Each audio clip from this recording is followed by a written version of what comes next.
Mesdames, Mesdemoiselles et Messieurs, bonsoir, bienvenue dans cette édition d'information de ce lundi 25 3e mois 1443, également le 1er novembre 2021. La cérémonie de prêche hebdomadaire communément appelée Ténéchou a eu lieu hier dimanche.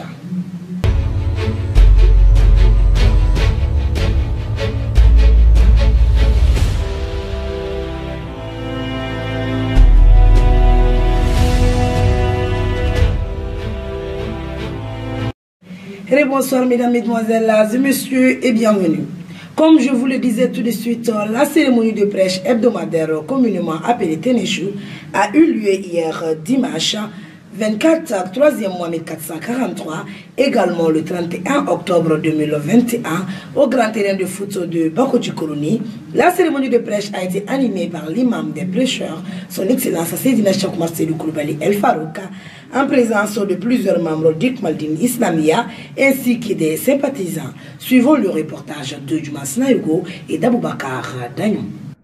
Le grand prêche hebdomadaire de chaque nuit de lundi, communément appelé Ténéchou, a été animé ce dimanche 24 3e mois 1443, correspondant au 31 10e mois 2021, sur le grand terrain de football de Bako Djikoroni, en commune 5 du district de Bamako, par le guide spirituel de l'association pour le complément de l'islam, l'homme fort de son temps, l'homme aux noms multiples contre qui les ennemis n'ont rien pu, l'ambassadeur des enfants bénis, l'ambassadeur d'Allah sur terre, le guide des guides, son éminence El Haj Cheikh Oumar Seydou Coulibaly, Ayatollahi Fiddin.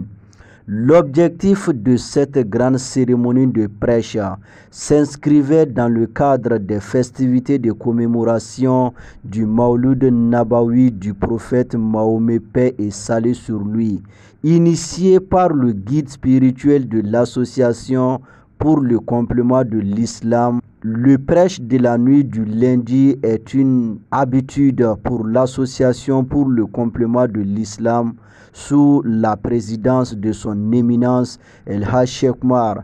Les grandes personnalités de la localité, les leaders religieux, les membres et sympathisants de l'association Ikmaldine El Islamia ont massivement répondu présents au rendez-vous, tous venus pour montrer à Allah le Tout-Puissant leur joie dans le cadre des festivités de commémoration du Mawlid Nabawi du prophète Mahomet, paix et salut sur lui.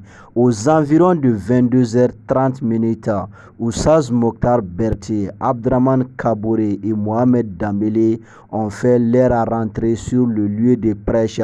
Après une trentaine de prêches par Oussaz Mokhtar Berté et Abdraman Kaboré du Burkina Faso, le guide très bien habillé, accompagné d'une forte délégation, a fait son entrée sur le lieu de prêche dans le grand terrain de football de Bako Djikoroni en commune 5 du district de Bamako.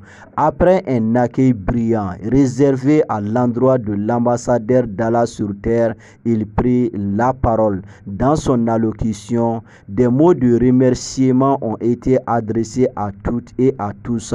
Des mots d'assurance ont également été exprimés au cours de ce grand prêche par l'incomparable Seydina Cheikh Oumar Seydou Coulibaly, Ayatollahi Fiddin. Le guide a exhorté les uns et les autres aux préparatifs du Mawlud Nabawi du prophète Mahomet, paix et salut sur lui, édition 2022, édition 1443.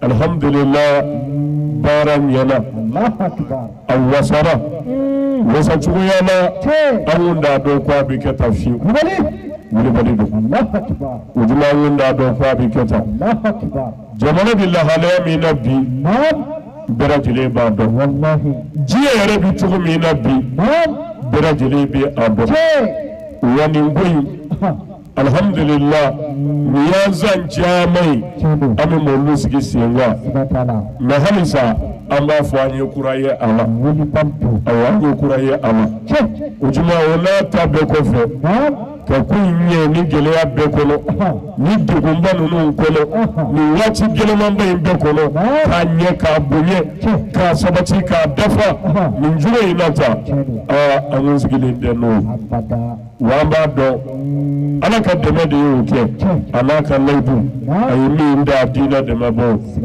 Allah ma sabati na auro ka sababu nyumate chesiri na jijala sira kilengele beka yure dila kuni bare ngasekami Musa ka bola hakilna dila afarkulu la barala awlika dola sira kilengele beka muwaso ni bare ngasekami ambo fu ka barakada na doso ko mabi fu yere yechi ke tuko nyumana ana ko bara na famuna fuli talaw wa fuli yere temma kono ala sabu iyaki yere de jome na fofenge ala kola wallahi o kadogo ni sebi ke keta abuyene chocho doka na faraka wuli balidu wa imanga fofuli kote wuli balidu wa manga kewere kama Allah madonzo kapma indidu yere chike tuko nyuma ibi fuala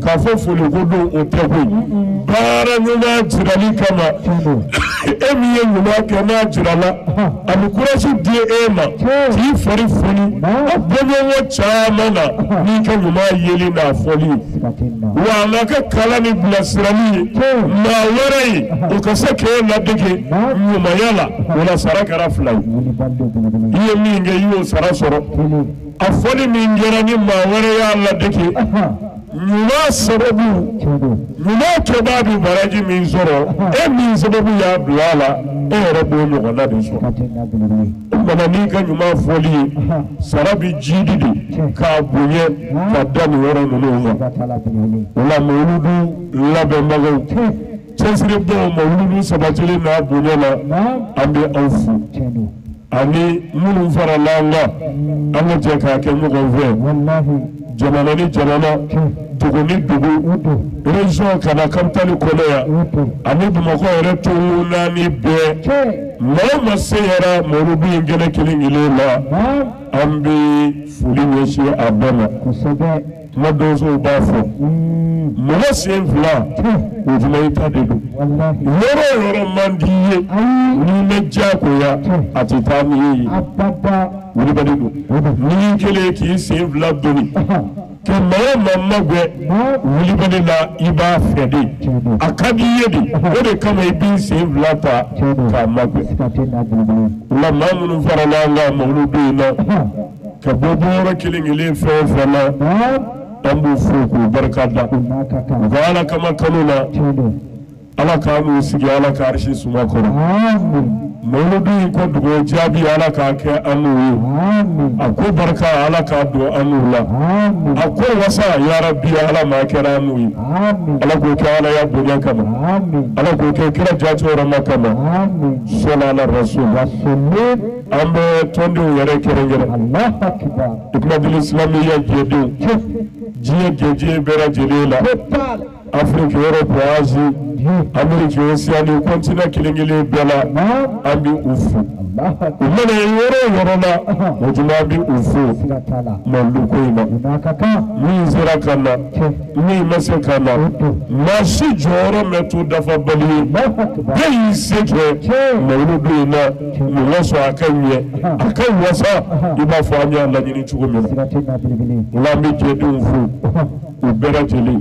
Cheni muso demseni makoroba kanyina ala bofre ala ka dini talifala alisa ala ka duwa naula barka min bi se dine doni koro ala mu sabatira anaula agarjiga nyuma ala ka ti anauma adoni na famu ala ka dafa anaula dine demeliti nyoni chesri ni kenya ni farfuni minde ya rabbi ala ma nau jidira ula ala ko ke ala ya bodiya kama ala ko ke kira jato rama kama sallallahu rasul C'est aux environs de 0 heure que cette grande cérémonie de prêche a pris fin par de grandes bénédictions et l'adhésion de plusieurs fidèles musulmanes et musulmans dans la grande famille de l'association Ikmaldine pour qu'ensemble nous menions cette lutte pour aboutir au résultat final. Nous souhaitons une très longue vie au guide Falouka ainsi qu'à toute sa famille. Amen. Le colonel-major Toumani Kone, représentant le chef d'état-major général des armées, a présidé la cérémonie de clôture du stage des professionnels en montage vidéo. C'était le vendredi 29 octobre 2021 dans l'enceinte de l'école de maintien de la paix à Lyon Blondin-Beya. L'événement s'est déroulé en présence des personnalités dont le chef du groupe de l'EUTM. Plus de détails avec Aboubakar Dani. La formation pour la professionnalisation des stagiaires de la DIRPA en montage vidéo était composée d'un petit groupe de 10 militaires, dont 4 femmes et 6 hommes, pour une durée de 2 semaines. Le colonel-major Toumani Kone s'est réjoui de l'initiative de l'EITM. Il a adressé ses vifs et chaleureux remerciements aux instituteurs pour le professionnalisme sans lequel cette formation ne sera pas une réussite. Il a exhorté les jeunes stagiaires à plus de courage, d'abnégation et de conscience professionnelle afin de servir dignement les populations et les femmes à travers la nouvelle valeur intellectuelle acquise au cours de la formation sur le montage vidéo. Selon lui, la montée en puissance des réseaux sociaux et l'arrivée en masse des différentes innovations technologiques, la production audiovisuelle est actuellement indispensable. C'est aussi un outil pour toute structure qui veut le développement et l'expansion de ses activités sur le web et sur les chaînes de télévision. L'apprentissage en montage vidéo est d'une importante capitale dans le déroulement de la communication digitale. La vidéo est incontournable en cette période où c'est la belle image qui apporte le succès. Selon le chef du groupe de conseillers de l'EITM, le colonel Guébiré, cette formation de professionnalisation des stagiaires de la DIRPA en montage vidéo va permettre d'ores et déjà aux femmes d'identifier les fausses images publiées par les propagandistes terroristes sur les réseaux sociaux. Elle permettra de renforcer et de développer la technologie audiovisuelle au sein des structures de communication des femmes. Il a exhorté les stagiaires au courage et à l'esprit de créativité pour améliorer leur rendement. Selon la porte-parole des stagiaires, le sergent Kadiatou Suntoura, cette formation intervient après une acquisition préalable de 2 semaines de formation sur la prise de vue et de vidéo initiation caméra par les mêmes partenaires de l'EITM. Elle a vivement remercié les partenaires et l'ensemble des instructeurs qui n'ont ménagé aucun effort pour la bonne marche et la réussite de la formation. Elle a exhorté l'EITM à pérenniser l'initiative. La remise de diplômes et la traditionnelle photo de famille ont mis fin à la cérémonie. Le ministre de la Réconciliation, le colonel-major Ismaël Ouagé, s'est rendu le 28 octobre 2021 à Gao. Il fut accueilli solennellement par les officiels gouvernementaux et municipaux. Cette mission en zone sensible revêt 3 objectifs cruciaux. Plus de détails avec Boubacar Dan. Le ministre de la Réconciliation, le colonel-major Ismaël Ouagé, s'est rendu à Gao le 28 octobre dernier. Il fut accueilli solennellement par les officiels gouvernementaux et municipaux. Cette mission en zone sensible revêtait 3 objectifs cruciaux. Il exprima la courtoisie traditionnelle, l'empathie, la compassion et les condoléances de sa personne et de l'État aux victimes de ces conflits en général. Une attention particulière fut accordée aux illustres familles Songoy et Arma, fondatrices de la cité des Askia et détentrices de la chefferie traditionnelle. Par ailleurs, il reconnaîtra les différents belligérants et parties prenantes du conflit sédentaire arabe Tamashek avec une sagesse inspirée de l'empereur Askia Mohamed. Le ministre écouta avec attention et perspicacité les doléances, les solutions et les critiques les plus virulentes des différents intervenants. Enfin, le colonel Ismaël Ouagé a reconnu les concessions et compromis que l'État a fait dans le cadre de la réconciliation. Il rappelle que ces actions difficiles et délicates engagent la responsabilité des acteurs auxquels furent délégués certains rôles capitaux. En outre, le ministre n'a eu de cesse de rappeler à nos frères et sœurs l'important de construire une société de paix, de pardon, de cohésion nationale et de réconciliation. Ceci malgré nos différends ethniques et religieuses et sociales. À présent, nous vous proposons de suivre les actualités internationales rassemblées et commentées par Issa Traoré.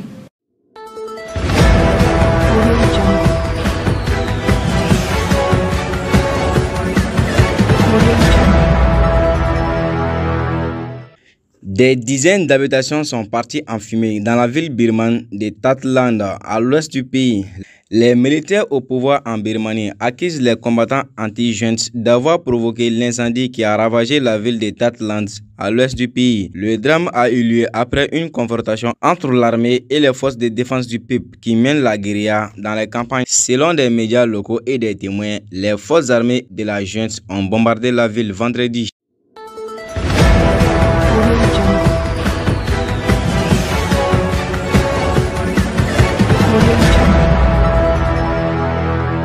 Les protestations continuent au Soudan contre le coup d'État mené lundi par le général Abdel Fattah al-Burhan. Samedi, des dizaines de milliers de Soudanais étaient dans les rues de la capitale, mais aussi d'autres villes pour exprimer leur mécontentement malgré la répression. À Paris, en France, plusieurs centaines de personnes de la diaspora soudanaise se sont réunies pour apporter leur soutien et dénoncer le coup d'État militaire ainsi que la répression meurtrière qui sévit depuis le début de la semaine. Avec la manifestation de samedi, le nouveau bilan est de 12 morts et des centaines de blessés. Depuis le début de la révolte, l'ONU et les États-Unis avaient mis en garde l'armée contre l'usage de la violence. La manifestation de samedi permettant de voir quelles étaient les réelles intentions des militaires.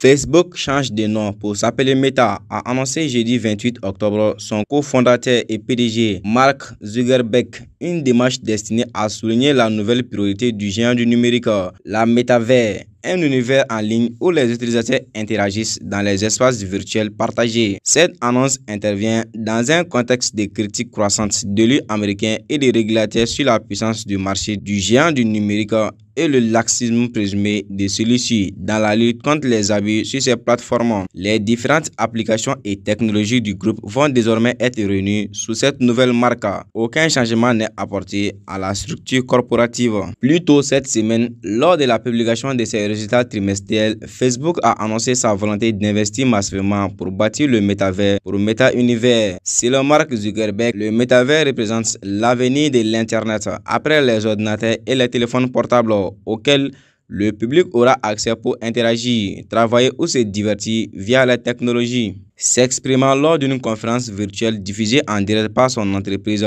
Mark Zuckerberg a déclaré que le changement de nom reflétait la nouvelle priorité du géant technologique, le métavers, plutôt que le réseau social comptant environ 2,9 milliards d'utilisateurs dans le monde. Un nouveau logo a été dévoilé depuis le siège de l'entreprise.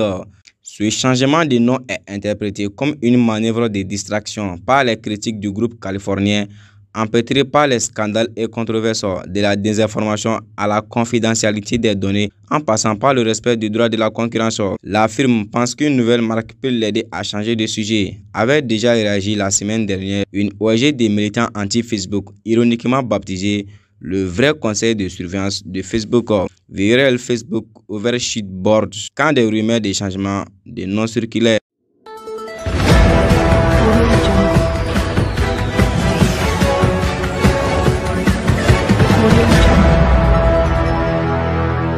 La conférence internationale sur le climat a débuté dimanche à Glasgow en Écosse jusqu'au 12 novembre. Les différents États devront réfléchir à comment réduire davantage les émissions de gaz à effet de serre. Un moment décisif selon les scientifiques pour éviter un réchauffement catastrophique de la planète.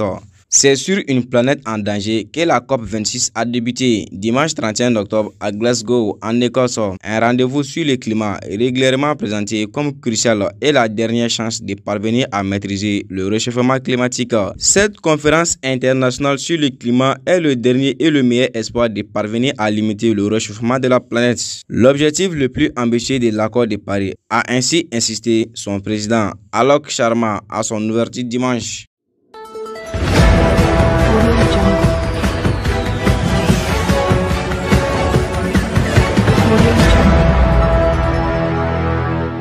Le leader de l'opposition géorgienne ne reconnaît pas la victoire aux élections municipales du parti du pouvoir.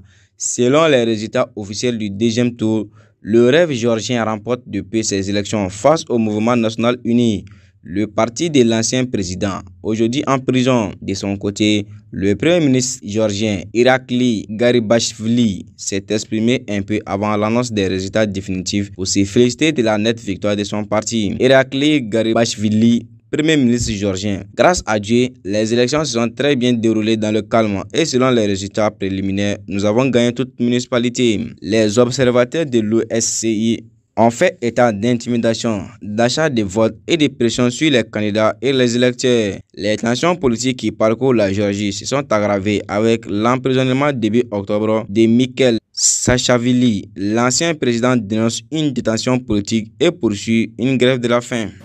Ainsi prend fin cette édition d'information. Nous saluons et remercions les guides de la révolution Ikmaldina, son excellence Sédina Cheikh Marcelo Koulibaly El Farouka, ainsi que toute sa famille. Que Dieu leur accorde une longue vie. Bonne suite de programmes sur votre chaîne au service de l'Islam Horonia TV. Qu'Allah le Tout-Puissant protège le Grand Mali et le monde entier et que la paix et la quiétude règnent partout. Je vous remercie.